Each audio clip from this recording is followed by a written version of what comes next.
wabarakatuh. Assalamualaikum warahmatullahi wabarakatuh. Raditu billahi rabban wa bil islami dina wa bi Muhammadin sallallahu alaihi wasallam nabiyya wa rasulah.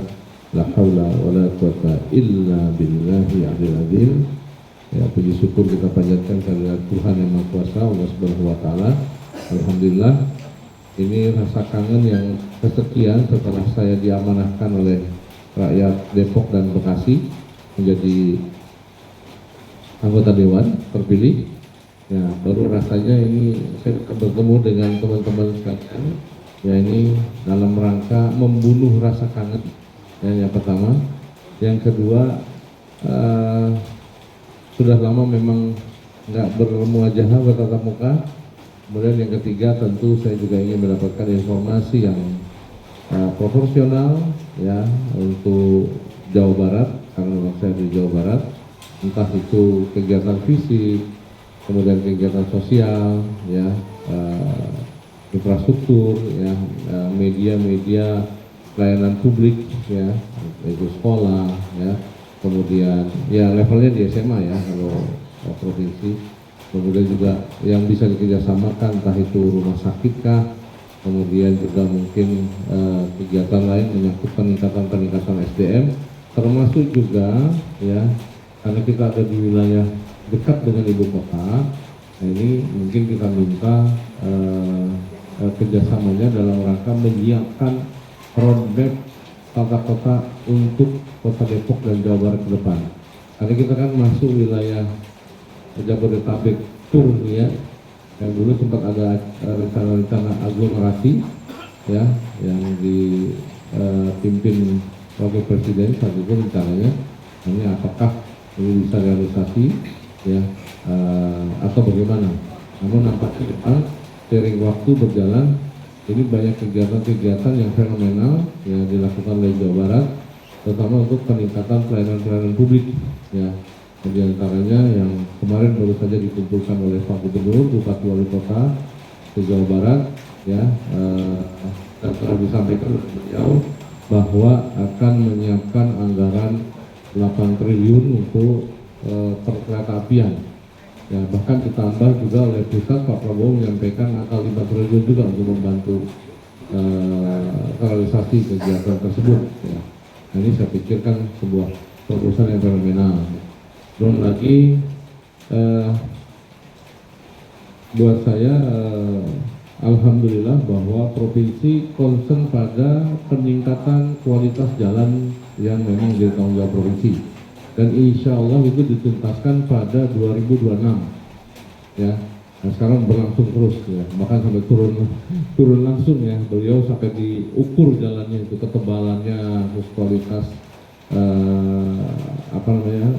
aspalnya ya, itu dicek betul oleh beliau. Nah, targetnya untuk kota kabupaten, walaupun memang gugus tanggung jawabnya itu ada di kota kabupaten, di 2027 baru provinsi akan membantu mensupport ya kegiatan kualitas jalan ya. Kalaupun memang sudah dilakukan oleh kota kabupaten ya alhamdulillah. Kemudian hal-hal yang lain juga, Pak Gubernur saat ini sangat concern kepada normalisasi wilayah-wilayah resapan air, daerah aliran sungai ya. Nah ini ya, itu resapan air saya anggap setu itu, kemudian daerah aliran sungai itu beliau sangat concern. Ini sudah terjadi di beberapa kota kabupaten. Insya Allah dalam waktu dekat kota Depok beliau akan datangi.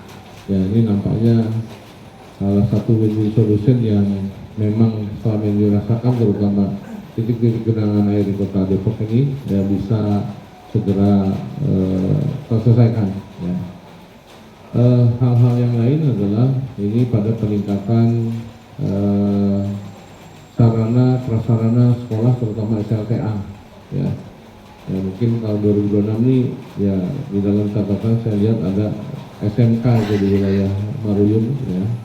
Ya, walaupun mungkin kebutuhan ini jauh lebih banyak daripada sarana yang ada. Nah, sudah dilakukan oleh pemerintah Kota Depok ya, RSSG itu, rintisan sekolah swasta gratis. Nah, ini kemungkinan akan diadop oleh pemerintah pemerintah provinsi Jawa Barat, ya bahwa tidak boleh lagi ada siswa yang tidak sekolah, apalagi dengan kategori tertentu, misalnya tidak mampu. Nah ini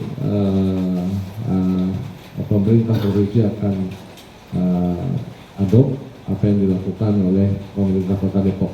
Nah termasuk juga di pesantren-pesantren itu nanti lebih kepada personal ya yang memang membutuhkan. Jadi nggak global, misalnya diberikan ke pesantrennya, misalnya kami diberikan kepada anak-anak yang memang membutuhkan. Ya. Kemudian hal yang lain kesehatan, ya ini di dalam catatan kemarin dan persiapan di 2022 ini ada kerjasama di wilayah-wilayah kota kabupaten, terutama di RSUD. Jadi ada tidak membangun rumah sakit di wilayah Pak Gubernur, tetapi kerjasama meningkatkan kualitas pelayanan di masing-masing kota kabupaten. Ya, kalau saat ini kan kita rata-rata tipe C ya, tipe C itu mungkin ke depan ditingkatkan lebih, misalnya untuk cuci darah, ya, penyakit jantung dan sebagainya, ini kalian sudah ada di provinsi.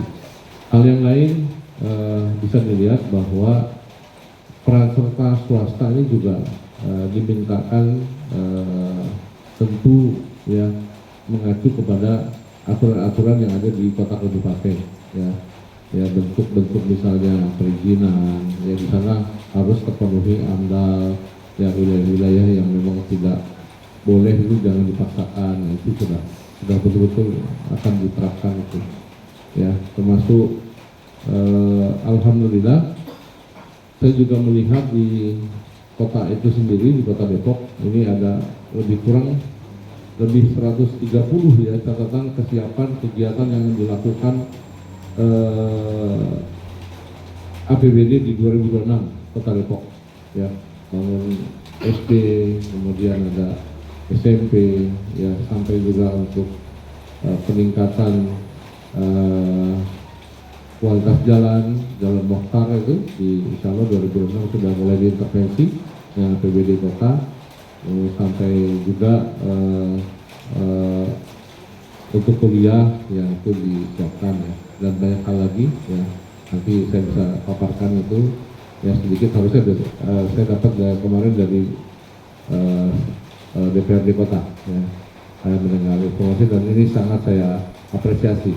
Jadi nanti saya ingin mendengarkan juga terutama dari narasumber ya, karena memang walaupun ini kita undang cukup banyak ya, ini nampaknya ya alhamdulillah ini mungkin bisa 100 yang hadir ya, tapi ini yang penting kualitas ya.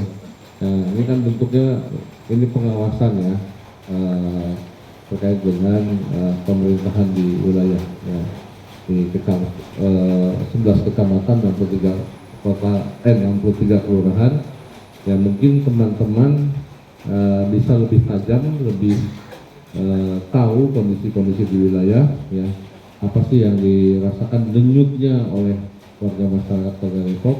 Nah setelah pemerintahan saat ini ya, yang sudah buat saya gebrakan ini sudah nampak sekali ya saat ini di Kota Depok ya, kegiatan berbasis kemasyarakatan tentunya saya lihat, dan ini mudah-mudahan berdampak positif ya baik sosial maupun secara ekonomi ya.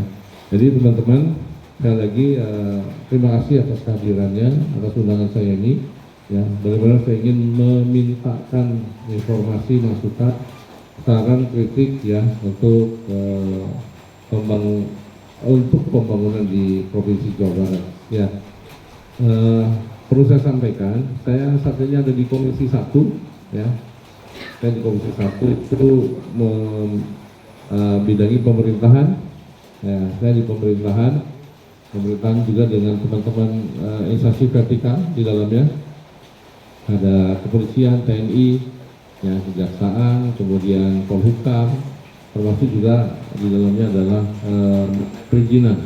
Ya, perizinan itu urusan kami di Komisi 1. Saat ini juga saya dipercaya oleh rekan-rekan fraksi Partai Gerindra itu di Badan Anggaran. Ya, di satu badan. Ya, kita tepuk tangan deh. Ini lumayan berat mengelola keuangan daerah ya. Ya, untuk disampaikan dan dilaksanakan oleh Pak Gubernur, oleh eksekutif, ini memang nggak main-main dalam membedah ya anggaran. Ya, alhamdulillah pengalaman saya di pemerintahan, di pernah wakil wali kota Depok itu ternyata cukup bermanfaat ya ada di sana. Ya, ya di tempat lain juga diamanahkan kayak di pansus-pansus, ya di pansus investasi, kemudian juga pansus Disduk Capil itu saya juga ada di sana.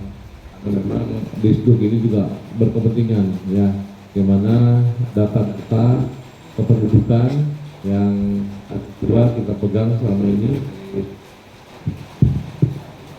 ya ada dua, ada BPS ya, ada Mendagri ya, ada Disduk ya, dan yang penting itu di dalamnya kita bisa mengurai, melihat, mencatat mana sih penduduk yang memang harus kita support, mana yang memang sudah berkembang dan bahkan mana yang sudah kategori tertentu ya sudah cukup baik ekonominya misalkan. Nah ini kita betul-betul ingin ada asas keadilan di sana. Ya. Jadi jangan sampai yang memang semestinya dapat bantuan dari pemerintah ini kok malah nggak dapat gitu.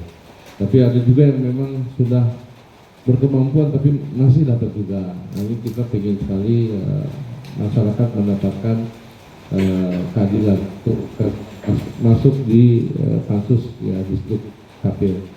Hal yang lain Pak Rusli Ketua PWI ya, ini terima kasih ya selama ini melalui pemikiran fakta di lapangan disampaikan lewat tulisan dan disebarkan ke masyarakat. Ya ini tentu sebagai jendela dunia ya teman-teman media ini memang tulisannya lebih tajam ya, Bang Peru ya, Kak Henry ya, dan yang lainnya kami tetap menaruh harapan besar kata dia jadi menikah kalau teman tidak sampaikan bisa lebih arif dan bisa juga sebelum mungkin disampaikan bisa ke kami disampaikan ini coba bagaimana Bang coba nggak apa-apa, saya insya Allah siap bila diundang oleh rekan-rekan PWI untuk sharing datang ya amin ya. Datang ya tidak terlalu formal misalnya ya sekedar dialog itu juga bisa dilakukan Pak Ketua ya dan rekan-rekan ya. Makasih yang baru datang hujan ya, jadi ini ya jangan merasa terganggu ya karena niat kita tulus ini insya Allah ya. Makasih. Jadi nanti lebih masih ada 10-15 menit sebelum kita sholat nih maghrib Pak Rusli ya, silakan disampaikan dalam format